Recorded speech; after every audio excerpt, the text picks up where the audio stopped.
தமிழ்நாட்டோட உரிமையை நம்ம அரசு கொஞ்சம் கூட விட்டு தரவே தராது. அதுதான் நம்மளோட நிலைப்பாடும்.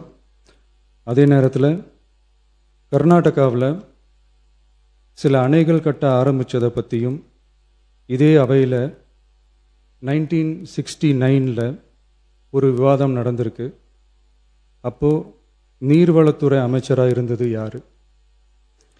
அப்போ அணை கட்ட விட்டது ஏன்னு கேட்டு அந்த மாதிரி சீப் பாலிட்டிக்ஸ்லாம் நான் பண்ண விரும்பலை.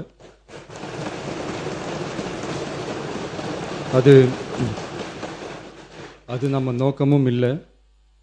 ஏன்னா காவிரி விவகாரத்தை ரொம்ப கவனமாக கையாளணும். எந்த கட்சி ஆளுகிறது, எந்த கட்சிக்கு பெருமை, யாருக்கு பெருமைன்னெலாம் பார்க்கக்கூடாது.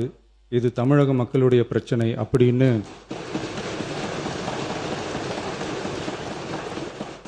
அப்போ இருந்த எதிர்க்கட்சி தலைவர் திரு கருத்திருமன் அவர்கள் சொன்னதை இந்த சபையில் சொல்ல விரும்புகிறேன்.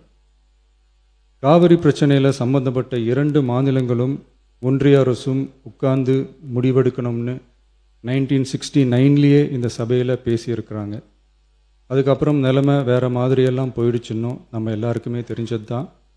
சட்டப்படி இந்த பிரச்சனையை அணுகிறதுல நாம் உறுதியாக இருக்கிறோம், அதில் மாற்றமே இல்லை.